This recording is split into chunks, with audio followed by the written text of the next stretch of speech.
I've been telling people recently that I reckon they should be teaching film festival work as a course in film school, because it really opens your eyes to how to make films to appeal to an audience, specific or non-specific, and making some great content that people will feel emotionally moved by. Sitting down this year and watching more than 60 films really makes you realise what makes a film sing.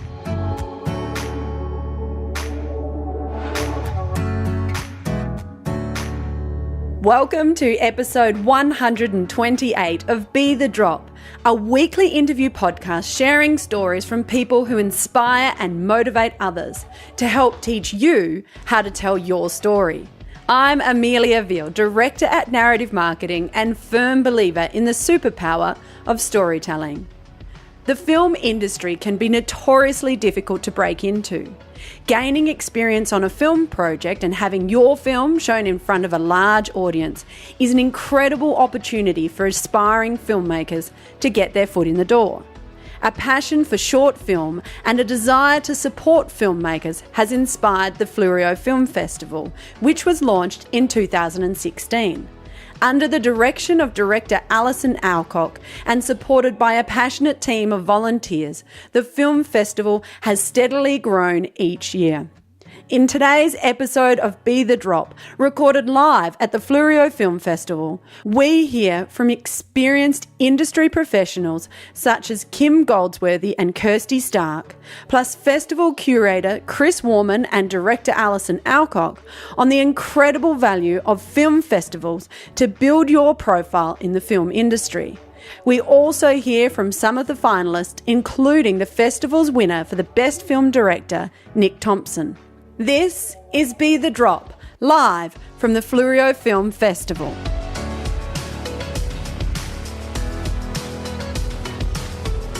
Would you like to join me on a creative podcasting journey? Then come along to my first ever Adelaide Fringe show called Pop Your Podcast Cherry, an interactive podcasting event, on Tuesday 19th or 26th of February at the Jade. Part of the Bank SA Support Act, tickets are normally $20, but thanks to Bank SA, there are some available for only $10. Book yours via the Fringe website, link in the show notes. I would love to see you there.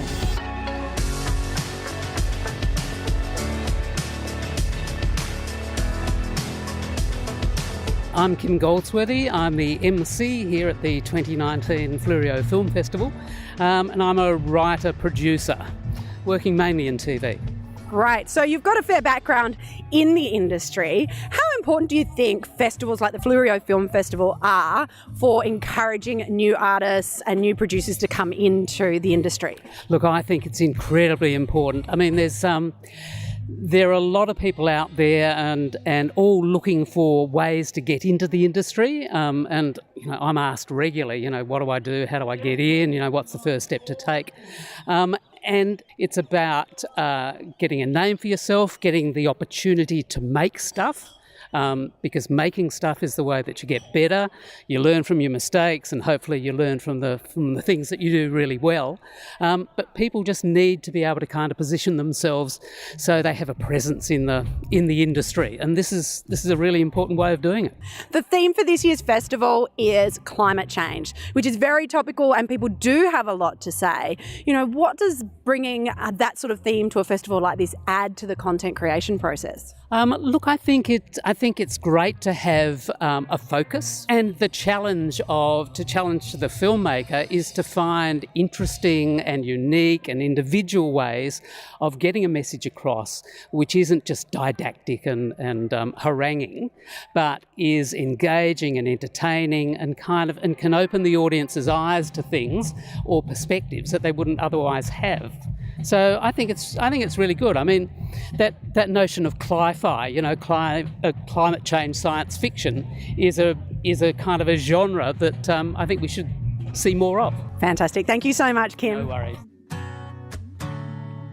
I'm Ashley Page. I'm course director at MAPS Film School, which is situated at Hamilton College. Fantastic. So we're here at the Fleurieu Film Festival. Have you been to many film festivals? I've been to quite a few film festivals, Busan and Sundance, and then in Australia, Sydney, Melbourne, and I was at Fleurieu last year, and now I'm back here again this year. And so how does Fleurieu Film Festival compare? I really enjoy Fleurieu because it's there's a real mix of the general public, and that the other festivals are great, particularly Sundance and Busan because it's so filmmaker orientated.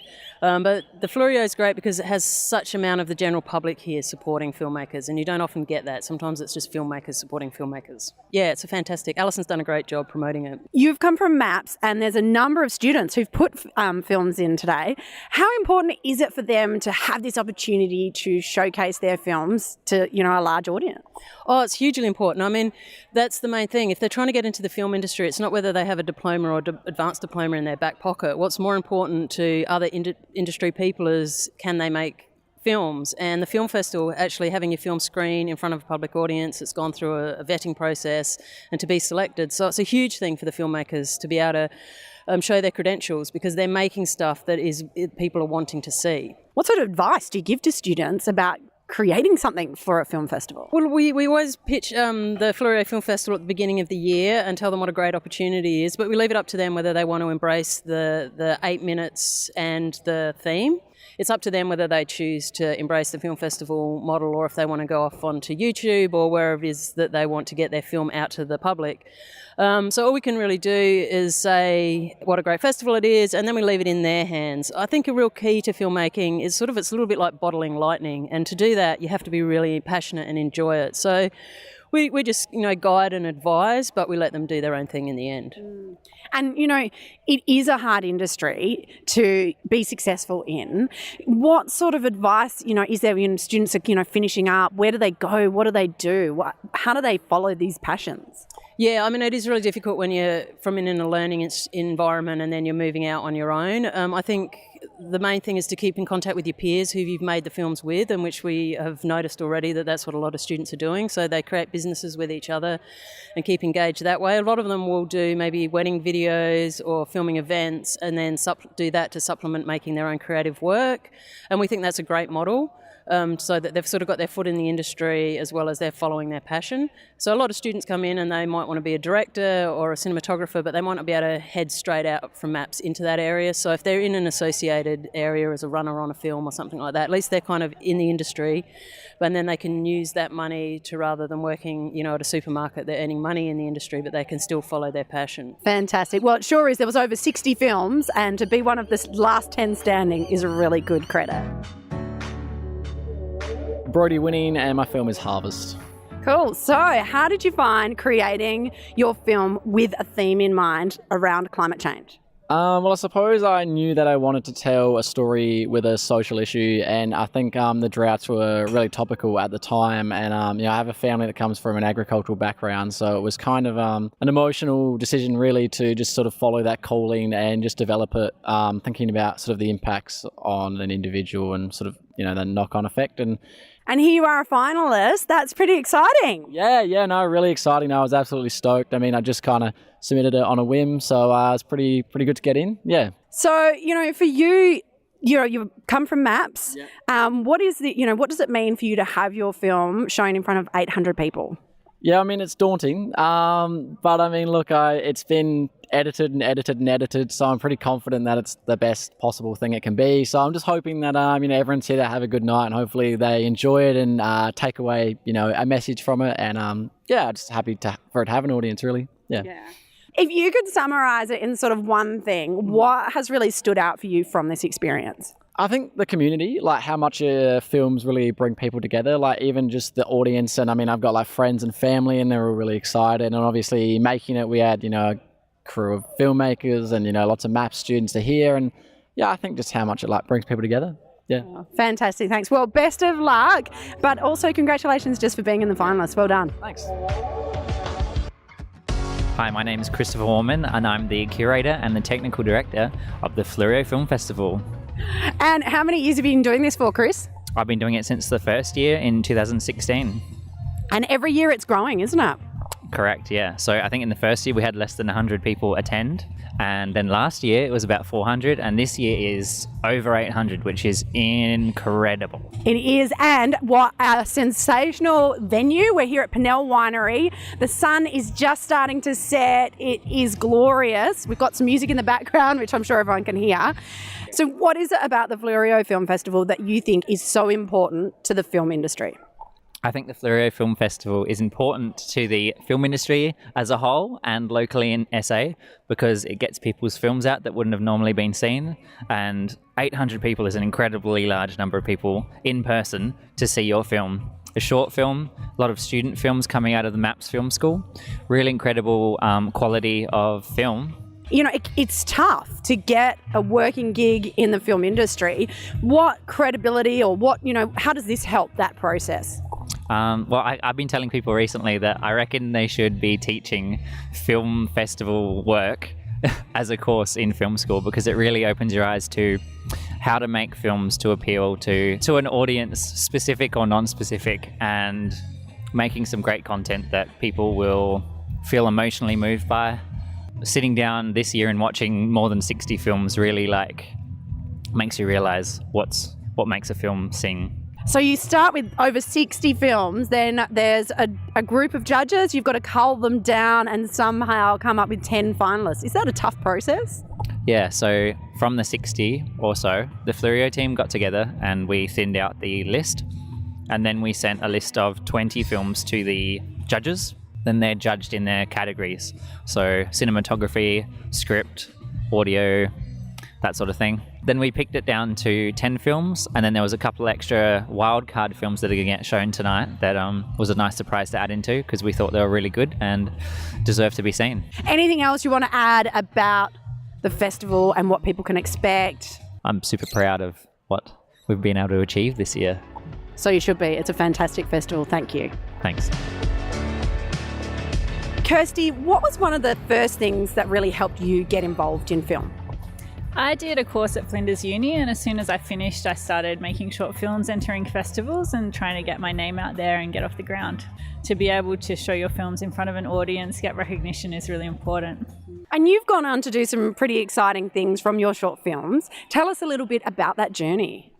It's step by step, really. So I started off with short films. I was working in camera department originally and then transitioned to producing. Did a web series with director Victoria Cox called Wastelander Panda, and from there I just kept working on more and more projects. So I've done some ABC iView projects and then a feature film, and now I'm working on longer form TV series. What sort of advice would you give to some of these new filmmakers that are coming out? They've shown their film. What next? I think the important thing is to just keep training and making things. The film industry is one where no one really creates jobs for you, so you have to keep putting yourself out there and making things that can get you known and get you recognised and get you in front of the people who can help you in the future. Hi, I'm Alison from the Fleurieu Film Festival. Fantastic. So another year and another fantastic festival. How are you feeling, Alison? I just cannot believe that we are sold out. We could still have hundreds of people more. The demand for short film festival, what we've made of the Fleurieu Film Festival. So, what we need is some significant council government input for a regional event that we have really made something of, and young filmmakers are just coming year after year and putting films in, making them for the Fleurieu Film Festival. It is. It's something to be really proud of. It's a lovely, and we're just looking over the vines here. Beautiful. So Pennell Winery, new venue this year, and it seems to be going smoothly. How was that decision, to change to a new venue? Were you nervous about that? SC Pennell are really have done a lot of large events with great acclaim and success, so they are very hands-on.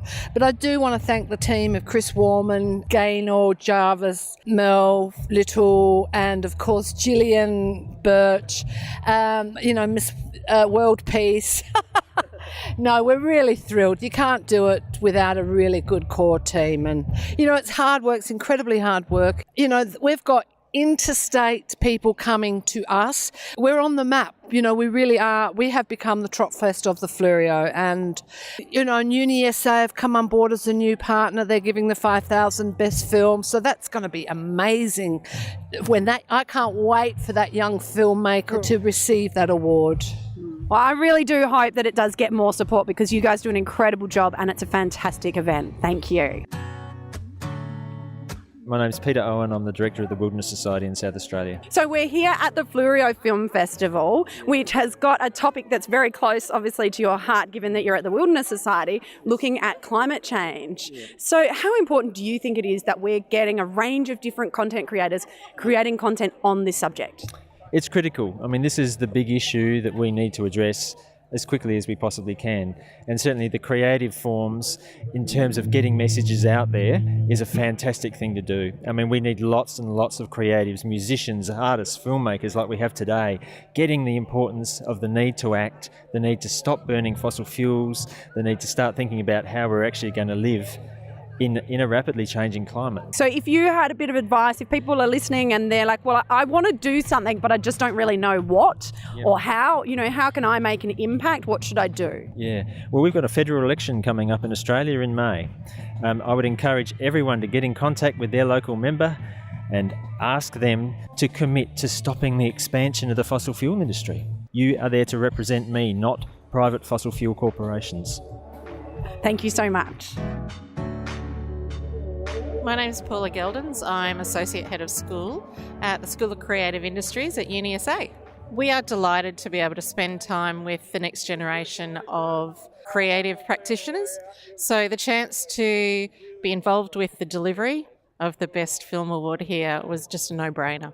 And the quality of the films that we saw tonight was just spectacular. Did all the things that you want good art to do, challenged us, motivated us hopefully, had us looking at our own position and what we have to offer. So just a really important thing to be involved with. Fantastic, thank you. I would like to introduce our new partner, the University of South Australia, who will award the best film $5,000. Right, good evening everyone. My name's Paula Geldings. I'm Associate Head of School, the School of Creative Industries. Tonight we have witnessed the power of visual storytelling, the power of the arts to challenge, to entertain, to move and hopefully to motivate. The best film for the 2019 Fleurieu Film Festival, complete with Big Ass Check. Big Ass Check! I'd like to invite Nick Thompson from Wind Giants up. Nicholas Thompson and the film's Wind Giants. Congratulations, Nicholas. It's a very exciting time. You're a little bit cold, but how are you feeling right now? Oh, gobsmacked. I think to sum it up, wasn't expecting it. Came into this blind thinking, I'd be lucky to get a mention or something like that. But got best film. So the journey started just basically year 12 after year 12's results. Just ventured on down to Maps, had my first interview. Yeah, just coming from nowhere, going to Maps, just really practicing honing the craft of filmmaking and just like collaborating with all the other Mapsters there was great fun and a great experience for me. Going into the future, I'm going to have all this support network around me. And you mentioned a 5-year plan. So where to from here? Like what's next? Okay. Well, part of the 5-year plan was get just a casual job, just a fruit and veg, stacking fruit and veg. So did that. Next would probably be to just network with filmmakers. But thinking big would be possibly getting in touch with some SAFC people and editors involved. Like I saw David Banbury edited a film tonight. He's someone I aspire to meet. Yeah, just making networks in South Australia, and then I'm hoping to venture over into interstate. So 5-year plan is start small, finish big. Well, congratulations and enjoy the win. Well done. Cheers.